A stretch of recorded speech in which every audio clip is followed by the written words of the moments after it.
Music has and always will be my life. From a young age, I was fascinated by everything to do with it. The sounds and rhythm enthralled me in ways I cannot even begin to explain. As soon as I laid my hands on a piano for the first time, I knew where I was headed in life.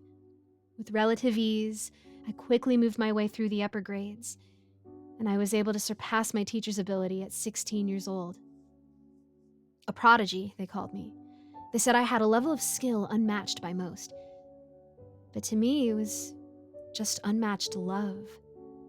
I loved something so much.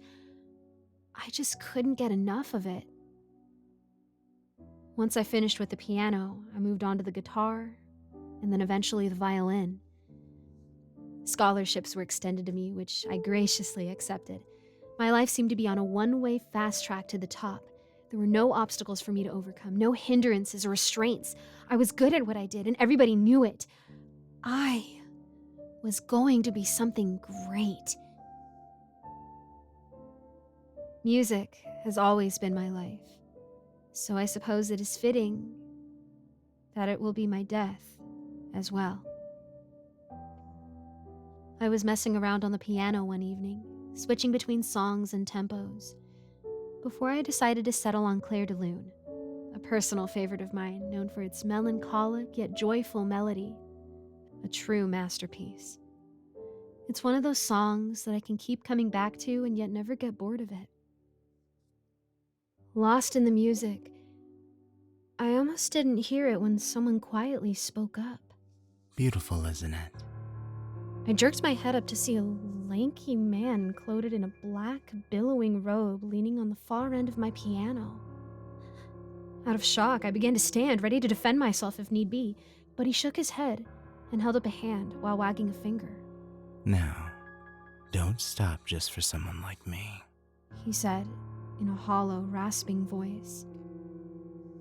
I wouldn't just take orders from a stranger, especially one in my apartment.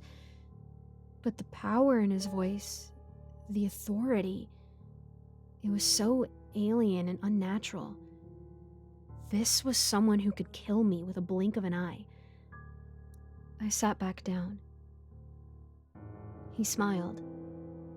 Good. Now play, and don't stop. Unsure of what to play, I simply picked up where I left off. The man in the cloak tilted his head ever so slightly and began walking towards me. That's better. Music is the life of the soul, you know. I could feel his gaze shift over my body, as if looking for a meal. He let out a small chuckle. Well, of course you know that. Look at you.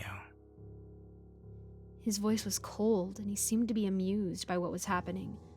He continued his travels around the piano before coming to a stop behind me, placing a hand on each of my shoulders. Now that he was closer, I realized he had an awful smell coming from him, similar to a rotting carcass. The smell was so strong that I began to feel lightheaded, yet I still played, fearing for my life. Who was this guy? I thought. What does he want? I heard a small metallic rasp come from behind me, like a sword coming out of its sheath. He continued to talk. I can sense your fear. That is unnecessary. Do as I say, and all will be well with you. I am here as a guide, a helper, to take you from where you are to where you need to be. As he said that, I felt a cold blade being pressed onto the nape of my neck. I cried out in anguish, flinging my hands to where it hurt. The pain was sharp and intense, and the blood left the wound freely. With skillful ease, the man grabbed my hands and placed them back on the piano, making it dirty with my bloody fingertips. Do not test me. Continue your playing, or that would be but a taste of what could come next. Trembling with fear, I continued my playing while moving on to a different song this time. The Entertainer. It felt fitting to me in a dark way, the jolly rhythm contrasting with my rather bleak situation. Seeming to be happy, the man moved to a corner of the room and kept a watch on me, stepping forward menacingly if the song had a hint of stopping.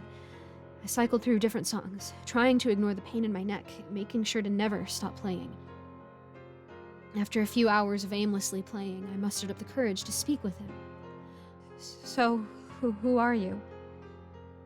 The cloaked man raised an eyebrow. And why are you entitled to an answer? I'll stop playing if you don't tell me, I threatened. The man brandished his small dagger again, and with a small smile, he said, Go ahead. Be my guest. I got the message, so I continued playing, worried I would quickly exhaust my library of memorized songs, so I moved to slower and more romantic pieces. Songs that could last an eternity if I wanted them to. I would beat this man in his own game, and Judeo would be my weapon of choice. The man cocked a head, seemingly surprised at my song choice. He walked forwards, and I hesitated, afraid he might wound me again. But he stopped in the middle of the room and held up a thin hand. Instantly, the room began to change. The lights dimmed to an orange, evening hue. The furniture moved and reshaped. Shadows swirled around before settling in the middle and solidifying into two people. The shadow people moved around the room in a slow, deliberate waltz, oblivious to all the other going-ons. Suddenly, bright colors swarmed in through the ceiling, replacing the blackness with vibrant hues. The shadows took on clearer forms. It was a middle-aged couple, obviously in love, hands by each other's hips, dancing while embraced in a passionate kiss. And the woman was me. Well, not exactly. She was older, hunched over with age, wearing clothes you would never catch me dead in. And yet, she was me. I don't know how, but it just made sense. It's like the information simply appeared in my brain. While still playing, I looked expectantly at the robed man. Is that me? I questioned. It was you in one circumstance. What? Your path merged with this woman and remade itself. You became another. Your time was longer. Did you kill her? Me? I would not be so rude as to remove someone from this plane while they do what they love. He shifted his gaze away from me, seeming to be in a quiet contemplation. But his silence gave me the answer I needed. Will you kill me? He turned to face me again. I shivered at what he was implying and moved to a new song with renewed vigor. As the song changed, the scenery changed also, transforming into the feelings the song conveyed. I would be shown new places, new people I could have been. A doctor, a semi-professional singer, a member of parliament, a mother, and even a father. And they were all me. Or another path, as the man called it. Occasionally, he would walk up to me with a somber look on his face and draw out his dagger again. I would tense up with fear over what I knew would come next. The pain was searing and continuous, but would not deter me from my task, which was to continue playing. My body was dotted with scars of various lengths. The primal need to stop what I was doing and tend to my scars was strong, but my will to live was stronger. But the longer I go on, the longer that aforementioned will diminishes. I fear that I am playing myself to death. Fingers were not meant to be used like this, especially in the condition I am in. My skin was falling off, infections seemed to be creeping in. The piano was a bloody mess, and yet I still played. The constant threat of yet another cut scared me into compliance. But even then, one still has limits. It feels as I have been playing for weeks now, entire days of nothing but playing music. There is only so much longer I can go on for. The movement has made my hands bruised and weathered, the constant playing giving the scars no time to heal. Some of the skin of my fingers have been shaved off to the bone. I feel as if every note I play is another step further into my grave. The pain is immense and ceaseless. The longer I play, the worse it gets. Every atom of my body screams at me to stop, hoping for some respite, a chance to go move on. But I know this is my end. I've begun to play with my feet now, which are bruised and calloused beyond repair, so that I may dictate my final moments to others. I am playing nothing at all, and yet still playing, which seems to be acceptable within the rules.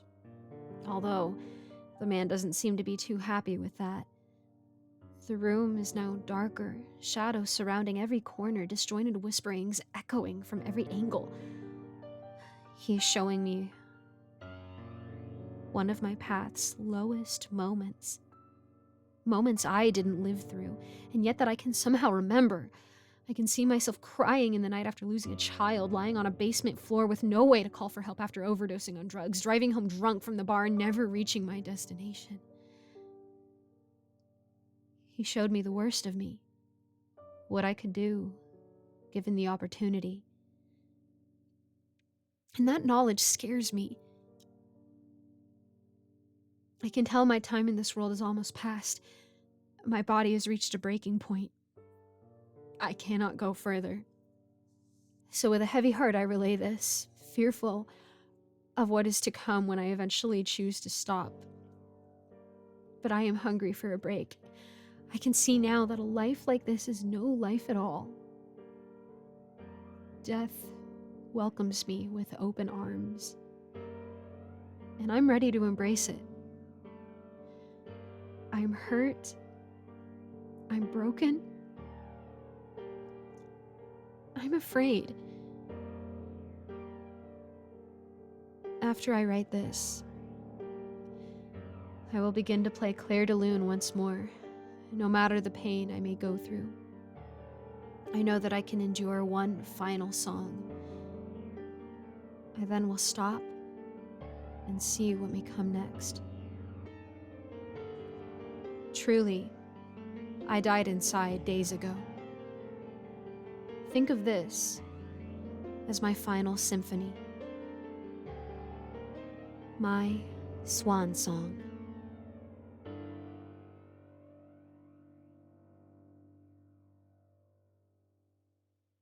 Hi everyone, it's me, Michelle Renee, but you're welcome to call me Giggles. Thank you so much for watching the video. I just wanted to give a quick shout out to my patrons, Eric Cifuentes, Andrea Sanderson London, Lawrence Wallen, Geek Sanctuary, and Melissa Perez.